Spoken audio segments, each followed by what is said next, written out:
दोस्तों क्या आपको पता है कि इतने सारे जो बाबा बने हुए हैं, चाहे हिंदू धर्म में देख लो, चाहे मुस्लिम, चाहे सिख, चाहे ईसाई, इन सभी धर्मों में जो संत महात्मा और बाबा बने हुए हैं, इनके पीछे का क्या कारण है और जो चमत्कार दिखाते हैं, रोगों को, दुखों को दूर करने की बात करते हैं, इसके पीछे का क्या आध्यात्मिक साइंस है। आइए आज के इस वीडियो में इन सारे रहस्यों से पर्दा उठाते हैं। कुछ लोगों ने भक्ति की शक्ति को चमत्कार का नाम देकर बहुत बड़ा ड्रामा बना दिया है। सबके सब फेमस होने के चक्कर में छोटे मोटे चमत्कार दिखाते रहते हैं। लेकिन दोस्तों आपको जानकर हैरानी होगी कि आखिर ये सब ऐसा कैसे कर लेते हैं और आम व्यक्ति अपने आप में संत कैसे बन जाता है। क्या होती है इसके पीछे की वजह।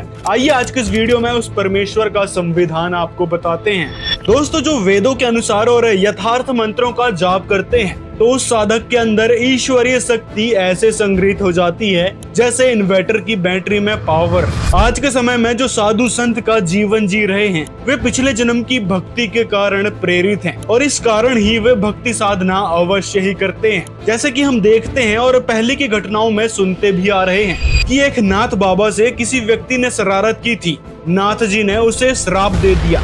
उस व्यक्ति को बड़ा ही नुकसान हुआ, घर में कलेश होने लगा, आर्थिक तंगी देखने को मिल गई। ऐसे ही दुर्वासा ऋषि की एक कथा आती है। जैसे दुर्वासा ऋषि जी से श्री कृष्ण जी के पुत्र अनिरुद्ध व उनके अन्य यादव युवाओं ने मजाक किया था। दुर्वासा जी ने उन्हें श्राप दे दिया कि यादव कुल का नाश हो जाएगा। कुछ वर्षों के उपरांत द्वारका नगरी के सब 56 करोड़ नर यादव आपस में लड़कर मर गए। यहाँ तक कि श्री कृष्ण जी भी, जिनको हम भगवान की संज्ञा देते हैं, दुर्वासा ऋषि के श्राप बस भी मरे थे।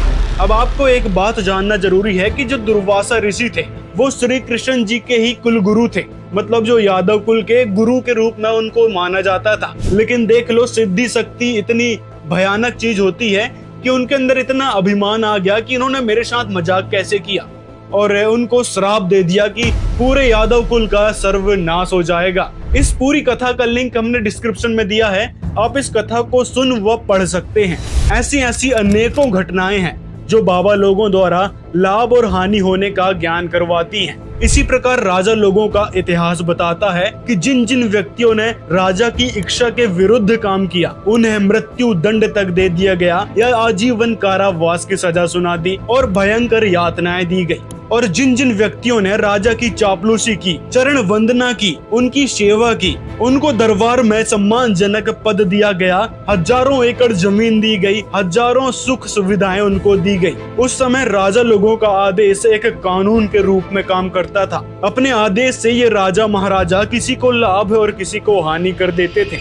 अब आपको बताते हैं कि राजपद की प्राप्ति कैसे होती है। तो ये राजपद, जो राजा बनते हैं, महाराजा बनते हैं, इनके पिछले जन्मों की ये भक्ति कमाई होती है जिस कारण इनको बड़ी बड़ी पदवी मिलती है। और यदि वर्तमान समय में देखें तो चाहे मुख्यमंत्री हो, सांसद हो, प्रधानमंत्री, राष्ट्रपति हो, इनके भी पूर्व जन्मों की भक्ति के कारण ही ये बन पाए हैं। और साधु बाबा तथा राजा परमात्मा के विधान से परिचित न होने के कारण अपनी पिछले जन्म की व वर्तमान में कर रही भक्ति की शक्ति को खर्च कर अपनी आध्यात्मिक हानि कर लेते हैं। जैसे बाबा ने श्राप दिया तो किसी को हानि हुई, किसी को लाभ हुआ, व किसी को सुख होने का आशीर्वाद दिया तो उसे लाभ मिल गया। इसी प्रकार दिए गए श्राप व आशीर्वाद से बाबा जी की पिछले जन्मों की भक्ति शक्ति तथा वर्तमान में की गई साधना की शक्ति खर्च होती है। ऐसे साधु परमात्मा की भक्ति की शक्ति खर्च करके परमात्मा प्राप्ति के मार्ग से वंचित रह जाते हैं, यानी वो परमात्मा को प्राप्त नहीं कर पाते।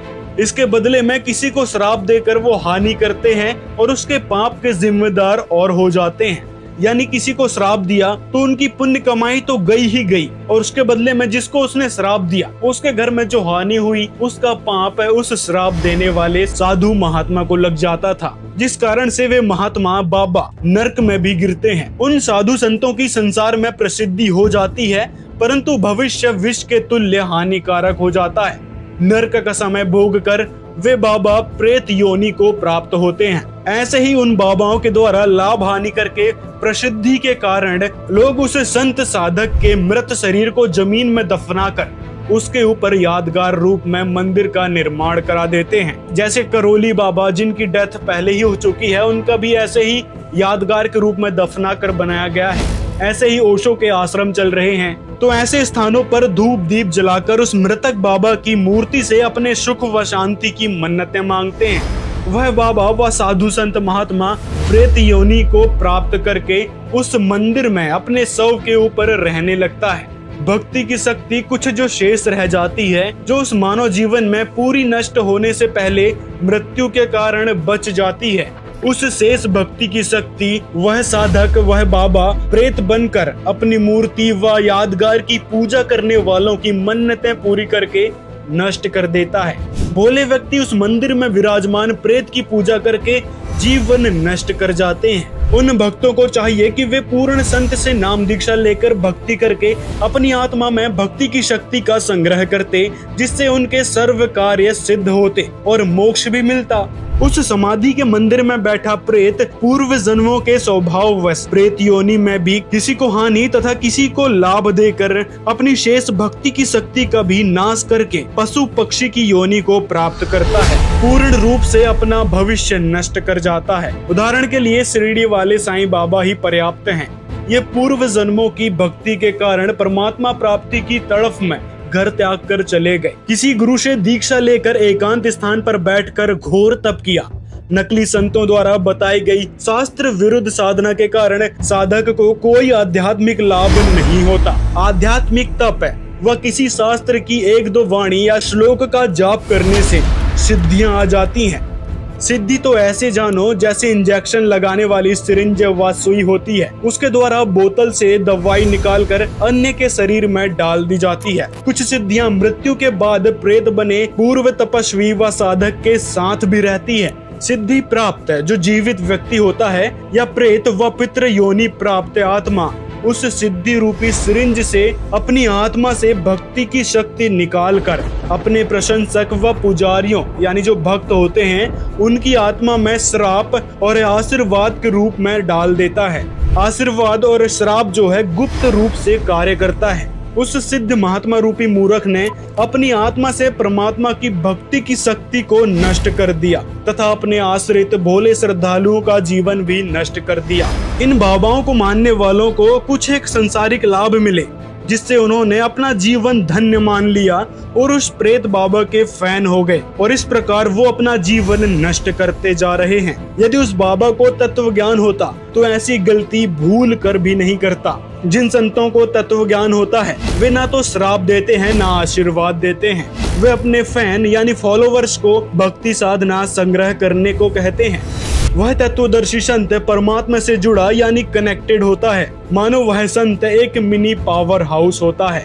परमात्मा को थर्मल प्लांट मानो वह संत जो दीक्षा देकर अपने भक्त को कनेक्शन देता है, नाम जाप करने को कहता है। उस भक्त यानी उस फैन को गुरु मर्यादा में रहना होता है, भक्ति करनी होती है। यदि अनुयायी मर्यादा भंग कर देता है तो उसका कनेक्शन कट जाता है।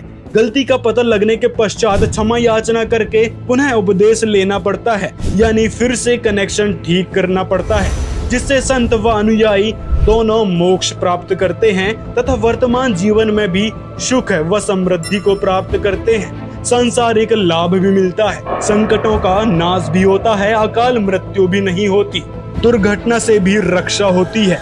वर्तमान में संत रामपाल जी महाराज के अतिरिक्त विश्व में किसी भी संत के पास यथार्थ आध्यात्मिक ज्ञान व मोक्ष मंत्र नहीं है। संत रामपाल जी से नाम दीक्षा लेने के बाद मोक्ष भी मिलेगा जो इन बाबाओं की शरण में नहीं मिल सकता। तो दोस्तों ये होती हैं परमात्मा के द्वारा दी गई भक्ति की शक्तियाँ, जिसे ये बाबा जो हैं इकट्ठी कर लेते हैं, फिर अपने चमत्कार दिखाकर लोगों को भ्रमित करते हैं, अपनी तरफ अट्रैक्ट करते हैं, जिससे आगे चल के इनको बहुत बड़ा हानि का सामना करना पड़ता है। न इनको परमात्मा मिलता है, न ये कोई आगे चल के लाभ दे पाते हैं। इनके पास जितनी भी भक्ति की शक्ति होती है यानी सिद्धि शक्ति होती है, जो कमाई होती है, वह अपने फॉलोवर्स अपने भक्तों तक आशीर्वाद के जरिए दे देते हैं, चमत्कार के जरिए दिखा देते हैं, लेकिन आगे चलकर उन भक्तों को कोई लाभ नहीं होता, ना ही उनको परमात्मा मिलता है, ना ही सुख शांति मिलती है। जितनी उस बाबा ने उस संत ने दे दी, लेकिन आगे चल के ना उनके पास सत भक्ति है, ना उनके पास वो यथार्थ मंत्र हैं जिससे भक्ति कमाई बढ़ेगी और परमात्मा मिलेगा, साथ में वो परमात्मा लाभ देगा। तो दोस्तों ये था इन बाबाओं का कॉन्सेप्ट जो संत रामपाल जी महाराज ने परमेश्वर का विधान बताया है। ये सारी बातें पवित्र वेद गीता और पवित्र कबीर सागर में वर्णित है। दोस्तों ऐसे ही और वीडियोस देखने के लिए हमारे इस चैनल को सब्सक्राइब करें और आपकी इन बाबाओं के प्रति क्या राय है कमेंट में हमें जरूर बताएं। मिलते हैं अगली वीडियो में।